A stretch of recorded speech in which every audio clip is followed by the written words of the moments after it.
Friends எல்லோருக்குமே வணக்கம். இயற்கை விவசாயிகளால் அதிகமாக பயன்படுத்திக்கிட்டு வர்ற உரம் மீன் அமிலம் செடிகளோட வளர்ச்சிக்கும் அதிக மகசூலுக்கும் பூச்சிகளை விரட்டுறதுக்கும் விவசாயிகள் மீன் அமிலத்தை பயன்படுத்துகிறாங்க. மீன் கழிவுகளை சமமாக எடையுள்ள வெள்ளத்தோடு சேர்த்து ஒரு 25 நாள் நல்லா நொதிக்க வச்சு மீன் அமிலம் தயாரிக்கப்படுது.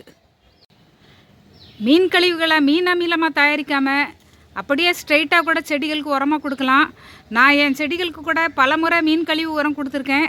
அதை பற்றி வீடியோ கூட கொடுத்துருக்கேன். நம்ம சப்ஸ்கிரைபர் மீன் கழிவுகளை உரமாக கொடுக்குறது எப்படி அப்படின்னா பேட் ஸ்மெல் வராதா அப்படின்னு கமெண்ட்டில் கேட்டிருந்தாங்க.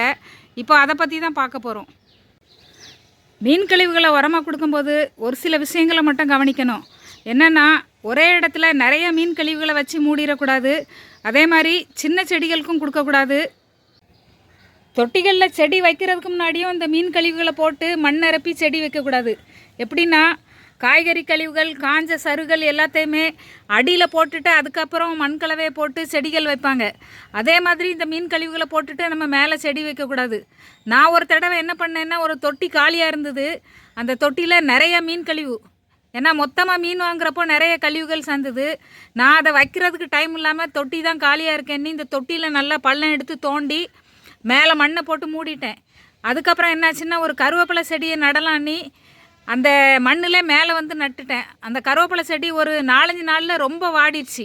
நல்லா இருந்த செடி. அதுக்கப்புறமா ஒரு 10 நாள் கழித்து எடுத்து பார்த்தோன்னா, நம்ம மீன் கழிவு மொத்தமாக அடியில் வச்சுருந்தோம்ல, அது எல்லாம் ஒரு பேளமாக ஆயிடுச்சு. பேளமாகி டைட்டாக கிட்டத்தட்ட ஒரு கல்லை தூக்குற மாதிரி இருந்துச்சு பேளமாக. அதை எடுத்து போட்டு அப்புறமா அந்த கருவேப்பிலை செடியை கழுகிட்டு வேறு தொட்டியில் நடவு பண்ணேன். அப்புறமா கருவேப்பிலை செடி பொழைச்சிது. அதனால் இந்த மெத்தடில் நீங்கள் செய்ய வேண்டாம். ஒரு செடி வச்சு அந்த செடி நல்லா வளர்ந்து வர்ற டைமில் சைடில் வைக்கணும். அது கூட வேறு பக்கத்தில் வைக்கக்கூடாது, சைடில் வைக்கணும். ஒரே டைமில் வந்து நிறைய கழிவுகளையும் வைக்கக்கூடாது. நீங்கள் வைக்கிறதா இருந்தால் ஒரு 3 இடத்துல வைக்கலாம். ஒரு கையளவு இந்த பக்கம் ஒன்று, இந்த பக்கம் ஒன்று, இந்த பக்கம் ஒன்று, அப்படி 3 இடத்துல கூட வைக்கலாம். ஒரு மாதத்துக்கு ஒரு தடவை வச்சா போதும். இந்த மாதிரி குறிப்புகளெல்லாம் நம்ம பின்பற்றணும். மீன் கழிவுகளை இன்னொரு முறையிலையும் செடிகளுக்கு உரமாக கொடுக்கலாம்.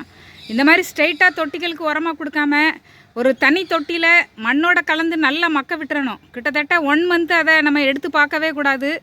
1 மந்த்து கழித்து அதை எடுத்து கூட செடிகளுக்கு கொடுக்கலாம். அதை பற்றி கூட நான் ஏற்கனவே வீடியோவும் கொடுத்துருக்கேன். இனிமேலும் அதை பற்றி நான் வீடியோ கொடுக்குறேன்.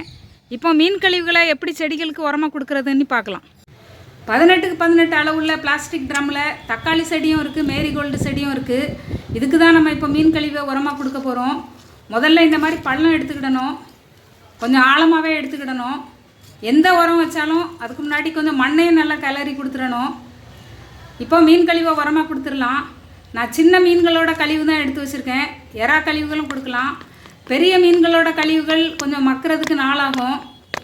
ஒரு 10 தலை வர்ற மாதிரி போட்டால் போதும், நிறைய வைக்க வேண்டாம். இப்போ அதை மண்ணோட நல்லா கலந்து விட்டுறணும். மண்ணோட கலந்துட்டு மிக்ஸ் பண்ணிவிட்டு அதுக்கப்புறம் மண்ணை வச்சு மூடணும். அப்படின்னா பேட் ஸ்மெல் வராமல் நல்லா மக்கிரும். இந்த மாதிரி மண்ணோட நல்லா மிக்ஸ் பண்ணிவிட்டு மூடிடலாம். இப்போ இதே தொட்டியில் இன்னொரு இடத்துலையும் இதே மாதிரி உரம் கொடுக்க போகிறோம். ஒரே இடத்துல நிறைய கழிவுகளை வைக்கும்போது பேட் ஸ்மெல் வர்றதுக்கும் வாய்ப்பு இருக்குது, புழுக்கள் வர்றதுக்கு கூட வாய்ப்பு இருக்குது.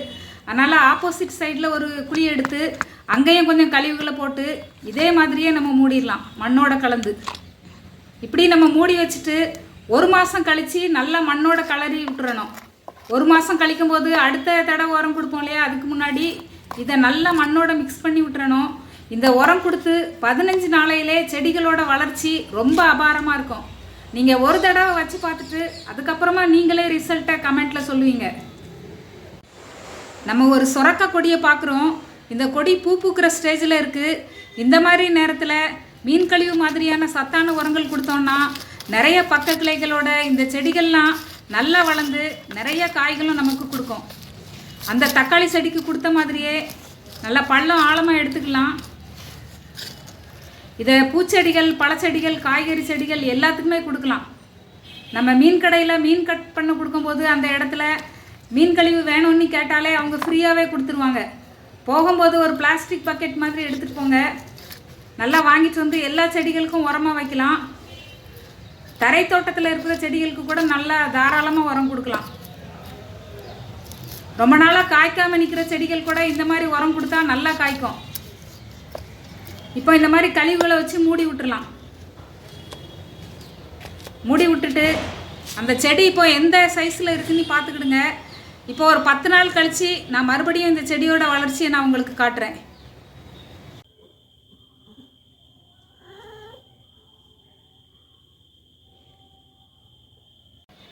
இப்போ 10 நாள் கழித்து அந்த சுரக்காய் கொடியை பார்க்குறோம்.